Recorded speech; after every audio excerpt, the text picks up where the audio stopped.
So it's the end of my first full season making YouTube content, and before the start of the year I set out my 2021 predictions, including the Constructors and Drivers Championships.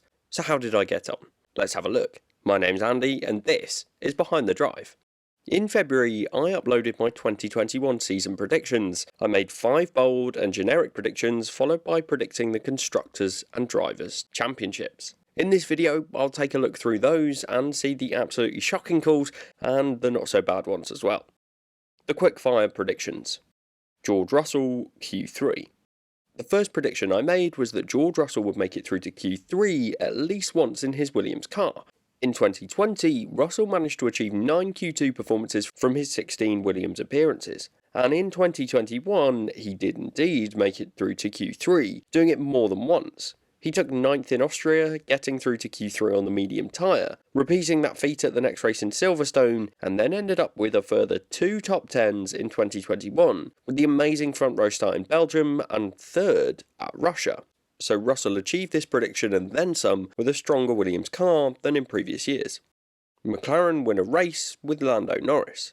Next up, I predicted that Lando Norris would win a race for McLaren this year, and McLaren did indeed win that race at Monza, with Ricciardo taking the checkered flag ahead of Lando Norris in the only 1-2 of the season. But the reason I'm gutted for this prediction is the race in Russia, as Norris was so close to the win, but with the rain falling at the end, he just lost out. Alonso's first podium since 2014. Next up we make it 2 from 3 with Alonso's first podium since 2014, and he achieved this feat at a race towards the end of the season in Qatar in a brilliant performance to protect the tyres to the checkered flag. A brilliant result and another correct prediction. Stroll and Vettel to make contact. My fourth prediction was that it would be Vettel and Stroll who would make contact on occasions in the races, and really this point was made to highlight the fact that I expected the two drivers to be at a similar point on track throughout the season, and that was the case, with Vettel and Stroll only being separated by 9 points come the end, but as far as I remember, they didn't make contact, so it's only 2 from 4. Renault will gain a new customer team. The final prediction was that Renault would gain a new customer team, and to be honest, I still believe that there are some teams out there who might be looking to switch to Renault engines at some point soon. It was a decent power unit this season and a very reliable one in the Alpine car, but there was no news of an announcement for the next couple of years, but we shall have to see what happens in the future. So 2 of my 5 quickfire predictions were correct, and there was 1 near miss with that Lando Norris victory, as he did get his best ever result with P2, but overall that's not a brilliant start looking back on these predictions. The Constructors Championship. The way I'm going to evaluate my performance in the Drivers and Constructors Championships will be to point out how many spots out I was and take that total difference, so the lower score I achieve, the better. It's a system I'm taking from a football channel, Spencer FC, and it will allow me to evaluate my performance across seasons in the future.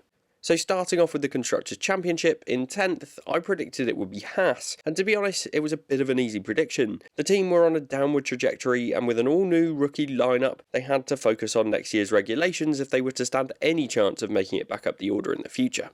In 9th I made my first error of many with a prediction of Williams, and for me they probably had the 9th fastest car over the course of the year, but the team benefited from the chaos in Hungary and the farcical race in Belgium after a good qualifying performance from their drivers to end up 8th in the final standings. And as such I was wrong again with my prediction of Alfa Romeo in 8th as they ended up down in 9th. Another team that will hope to take a step forward with a refreshed driver lineup for 2022. In the next run of teams, I've got 3 incorrect predictions as I went for AlphaTauri in 7th, Alpine in 6th, and Aston Martin in 5th, whereas it was a slightly different order in reality. For me, Aston Martin has certainly underperformed on expectations this season. They had a lot of promise and had a good season in 2020 coming into this year, but it didn't work out for them, and I think they probably missed Sergio Perez this season.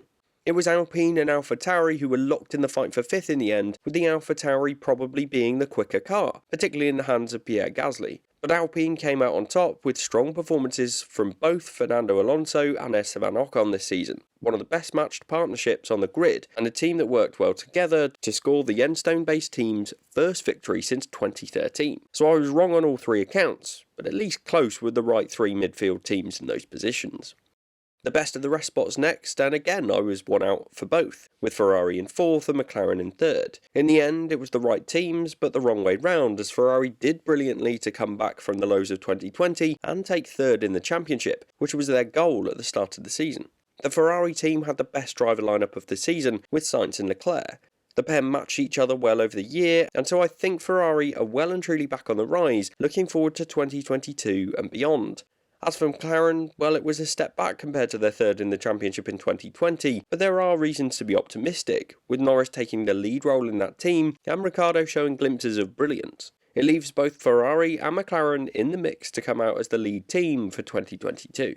And then finally, I predicted Red Bull would be 2nd in the Constructors and Mercedes would win it. And yes, I was right here, but boy was it closer than I thought it would be. I thought Mercedes would run away with it, as they have done over the last few years, but in the end it still came down to the final race. So we will see how they get on next year, given they've both heavily focused on this season. Overall then, it was 8 points for my Constructors Championship predictions, and I don't really have a benchmark for that, but I think it could have probably been a bit better. The rationale for my predictions was fairly sound, I think, but in the video I did mention that Aston Martin might struggle given they wouldn't be able to copy the 2020 Mercedes as they had done with previous years, and so that was probably my worst pick. Before we take a look at my Drivers' Championship predictions though, I want to take a moment to ask you to consider subscribing to Behind the Drive. It's been an awesome year for the channel, and I can't wait to make more videos going into 2022 and beyond, so make sure you're subscribed to stay tuned. Thanks. Drivers' Championship predictions. The big one now, and it's the Drivers' Championship predictions. As with my rankings of the drivers, I'm going to ignore Robert Kubica's results, as he did come 20th in the championship officially, but that was hardly predictable, so I'll just bump up the one driver below him up a spot. And in the bottom 3, I predicted it would be Mazepin, Schumacher and Latifi, and I was correct with the bottom 2, and just one position out with Latifi. And to be honest, I think these were fairly predictable positions. The Haas team didn't look to have strong momentum coming into the season, and had those 2 rookie drivers who may have taken a while to get up to speed. The next 3, I had Raikkonen, Russell and Giovinazzi. For Raikkonen and Russell, I was out by 1, with both drivers being 1 position higher than I had predicted. But the first disappointing prediction of this list though was backing Giovinazzi. The Italian has had a disappointing season compared to my prediction, and in reality he ended up 18th with just 3 points over the year. He could have done so much more with strong qualifying performances, but they were often followed by disappointing race strategy, but he was 3 positions out for these predictions. In 14th to 12th, I thought it would be Tsunoda, Ocon and Gasly, and we have another driver who was correct, which was Yuki Tsunoda. To be honest, he's had a disappointing year, and when you consider the fact that I predicted AlphaTauri to be the 7th best team, and they were better than I had expected, really this prediction shouldn't have been correct based on how good that car was. In the end, it was Tsunoda who was the worst of the midfield runners in terms of championship finishing position. As for Ocon and Gasly, well, I didn't back either of these drivers enough, and they outperformed my prediction, finishing 11th and 9th respectively. In 11th to 9th position, I went for Alonso, Stroll and Sainz. All 3 of these were wrong, and it was Alonso that outperformed my prediction in what was a very consistent year. Stroll, who was disappointing compared to where I had expected him to be, but really that was as a result of the Aston Martin car not being where I had predicted. And then for Sainz, well, that prediction was just wrong. I thought he might struggle up against Leclerc and end up 9th, but in actual fact both Ferrari and Sainz in particular did an awesome job this year, with the Spaniard coming 5th, so 4 spots out. In 8th through 6th, I have my next dreadful decision with Sebastian Vettel. Again, like with Stroll, I predicted that the Aston Martin would be higher up the order than they were this year, so it was another prediction where I was 4 positions out. Norris and Leclerc were both a single position out as I got these 2 the wrong way round. And then for 5th to 3rd, I predicted it would be Ricciardo, Bottas and Perez, and this is where I made an error with Ricciardo being slightly disappointing down in 8th overall. The Australian driver was far closer to Pierre Gasly in 9th than he was to Leclerc in 7th, so a disappointing season overall.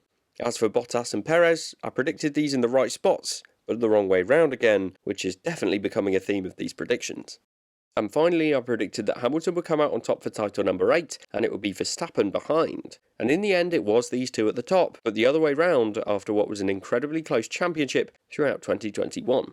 So a total score of 32 for the Drivers' Championship, making it a score of 40 overall in my 2021 predictions. I don't know whether that's good or bad, but all I know is that it will probably be better than next season's, as who knows who will come out on top in these new regulations. Let me know how you did with your predictions in the comments and whether I should have known better on any of these predictions. And make sure to leave a like if you watched this far and consider subscribing to Behind the Drive as well.